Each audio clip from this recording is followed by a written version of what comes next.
চাইনিজদের বাচ্চাদের কেন মাথায় এত বুদ্ধি দেখতে থাকুন। এখানে একটি মাল্টিপ্লাকে আগুন লাগছে। বাচ্চাটি আতঙ্কিত না হয়ে টেবিলের উপরে উঠে অটো ব্যাকারটি বন্ধ করছে সর্বপ্রথম। তারপরে তার বাবাকে ডাকছে। আর আমরা যদি হইতাম কি করতাম, আমরা আগুন দেখে ভয়ে ঘর থেকে ফালাই যাইতাম অথবা কেঁচামেচি করতাম।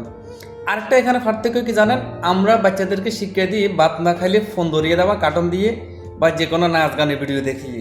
আর চাইনিজরা আসলে এগুলো বলে না। চাইনিজরা যেটা শিক্ষণীয়, যেটা কাজে লাগবে ওই জিনিসগুলো শিক্ষায়।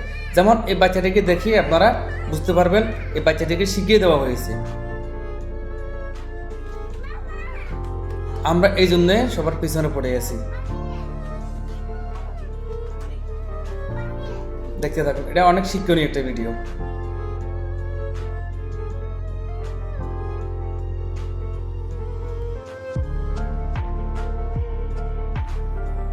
এটা হচ্ছে ফ্যামিলিগত শিক্ষা।